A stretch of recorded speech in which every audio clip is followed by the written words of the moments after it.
আসসালামু আলাইকুম এভরিওয়ান, চলে এলাম নতুন রেসিপি নিয়ে। আজকের আয়োজনে থাকছে আলুর পুর ভরা অন্থন রেসিপি। অন্থন যে শুধুমাত্র মাংসের পুর দিয়েই তৈরি করা যায় তা কিন্তু না, আলুর পুর দিয়েও ভীষণ মজার এই অন্থন আপনারা খুব সহজেই তৈরি করে নিতে পারেন। চলুন তবে কথা না বাড়িয়ে রেসিপিটি শুরু করা যাক। প্রথমে আমি পুরটা তৈরি করে নিচ্ছি। তার জন্য কড়াই একটা বসিয়ে দিলাম চুলার মধ্যে। তারপর এখানে দিয়ে দিচ্ছি 2 টেবিল চামচ পরিমাণ সয়াবিন তেল। তেলটা হালকা গরম হয়ে এলে এখানে আমি দিয়ে দিচ্ছি অন্যান্য উপকরণ। দিয়ে দিচ্ছি এখানে একটা মাঝারি সাইজের পেঁয়াজটাকে একদম কুচি করে কেটে নিয়েছি। কাঁচামরিচ দিয়েছি 1 টেবিল চামচ পরিমাণ, আর 1 চা চামচ পরিমাণ আদা রসুন পেস্ট দিয়েছি। এবার সব কিছু একটু তেলের মধ্যে ভুনে নিচ্ছি, এতে করে আদা রসুনের যে কাঁচা স্মেলটা রয়েছে সেটা চলে যাবে। এরপর এখানে দিয়ে দিচ্ছি 1 কাপ পরিমাণ আলুটাকে আমি গ্রেটারে গ্রেট করে নিয়েছি। 1/4 কাপ দিয়ে দিচ্ছি মটরশুঁটিটা দিলে টেস্টটা খুব ভালো আসে। গাজর গ্রেট করা দিয়ে দিচ্ছি 1/2 কাপ পরিমাণ। এবার সব কিছু আবারও ভালো মতো নেড়ে চেড়ে মিশিয়ে নিচ্ছি। এরপর এখানে মশলা দিয়ে দিচ্ছি। হলুদের গুঁড়া দিচ্ছি 1/2 চা চামচ, মরিচের গুঁড়া 1 চা চামচ, জিরা গুঁড়া, ধনিয়ার গুঁড়া, তারপর গরম মশলা দিয়েছি 1 চা চামচ করে। লবণ স্বাদ মতো আপনারা দিয়ে দেবেন। এখানে আমি 1 চা চামচ লবণ দিয়েছি। এবার 7 থেকে 8 মিনিট অনবরত নেড়ে চেড়ে এটাকে ভেজে নিচ্ছি। 2 টেবিল চামচের মতো ধনিয়া পাতা দিয়ে দিলাম। ধনিয়া পাতাটা দেওয়ার কিছুক্ষণ এভাবে নেড়ে চেড়ে তারপর পুরটাকে আমি নামিয়ে রাখছি।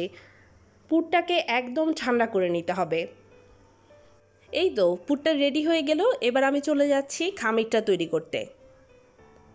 খামিরটা তৈরি করবার জন্য একটা বাটিতে আমি দিয়ে দিচ্ছি 2 কাপ পরিমাণ ময়দা। আপনারা এখানে ময়দার পরিবর্তে আটাটা ইউজ করতে পারবেন। সেই সাথে দিয়ে দিচ্ছি স্বাদ মতো লবণ। এখানে 1/2 চা চামচ লবণ দিয়েছি। 1 চা চামচ দিয়ে দিচ্ছি চিনি দিলে টেস্টটা খুবই ভালো আসে। 1 চা চামচ কর্নফ্লাওয়ার দিয়ে দিচ্ছি। কর্নফ্লাওয়ারটা না থাকলে চালের গুঁড়া 2 টেবিল চামচ দিয়ে দিবেন। কর্নফ্লাওয়ার দিলে অনেক বেশি ক্রিস্পি হয়। সবগুলো শুকনো উপকরণ একসাথে মিশিয়ে নিলাম। এবার এখানে দিয়ে দিচ্ছি 1/4 কাপের মতো সয়াবিন তেলটা দিয়ে ময়দার সাথে খুব ভালো মতো হাত দিয়ে ঘষে ঘষে মিশিয়ে নিতে হবে।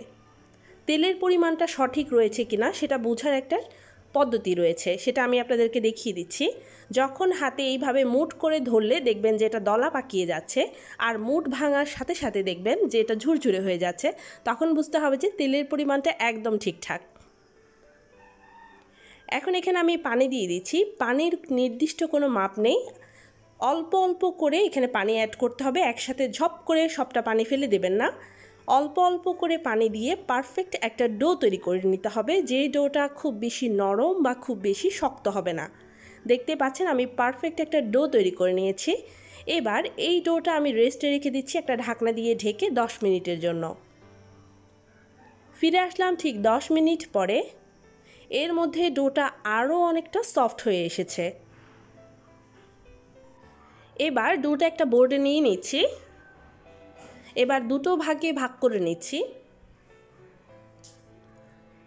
এবার প্রত্যেকটা ভাগ থেকে আমি সমান করে লেচি কেটে নেব। প্রথমে এইভাবে লম্বা করে, তারপর ছোট ছোট পিস করে লেচি কেটে নিচ্ছি। তো সবগুলো লেচি কাটা হয়ে গিয়েছে। এবার অন্থনগুলো বানানোর পালা।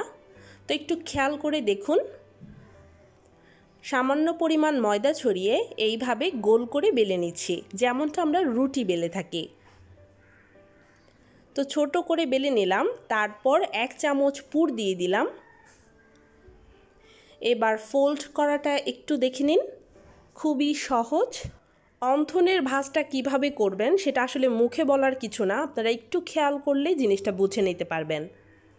এই তো তৈরি হয়ে গেল আমার একটা অন্থন। তো এইভাবে আমি সব কটা অন্থন তৈরি করে নিচ্ছি।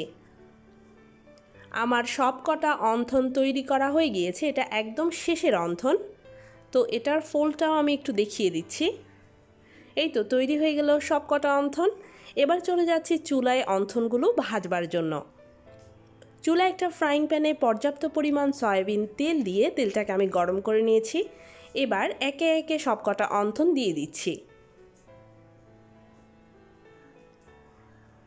অন্থনগুলোর একটা পাশ হয়ে এলে উল্টে পাল্টে এগুলোকে গোল্ডেন ব্রাউন করে ভেজে নিতে হবে। দেখতে পাচ্ছেন আমি উল্টে পাল্টে দিচ্ছি। খুব সুন্দর গোল্ডেন ব্রাউন কালার এসে গেছে। তো এবার আমি তেলটা ঝেড়ে অন্থনগুলো একটা প্লেটে তুলে নিচ্ছি। বাকি যে অন্থনগুলো রয়েছে ঠিক এইভাবে আমি সবগুলো অন্থন ভেজে নিচ্ছি। সবগুলো অন্থন ভাজা হয়ে গিয়েছে। দেখতে পাচ্ছেন অন্থনের কালারটা কতটা সুন্দর এসেছে। এই অন্থনগুলো দেখতে যেমন সুন্দর, খেতে অনেক বেশি মজার। আপনারা বিকেলের নাস্তা হিসেবে কিংবা অতিথি আপ্যায়ন হিসেবে এই অন্থনগুলো খুব সহজেই তৈরি করে নিতে পারেন। দেখতেই পাচ্ছেন কতটা ক্রিস্পি এই অন্থনগুলো। ভীষণ মজার এই অন্থনগুলো কাঁচা অবস্থায় আপনারা জিপলক ব্যাগে ভরে ফ্রোজেন করে নিতে পারেন। আশা করছি আজকের এই রেসিপিটি আপনাদের পছন্দ হয়েছে। পছন্দ হয়ে থাকলে লাইক, কমেন্ট, শেয়ার করার অনুরোধ রইল।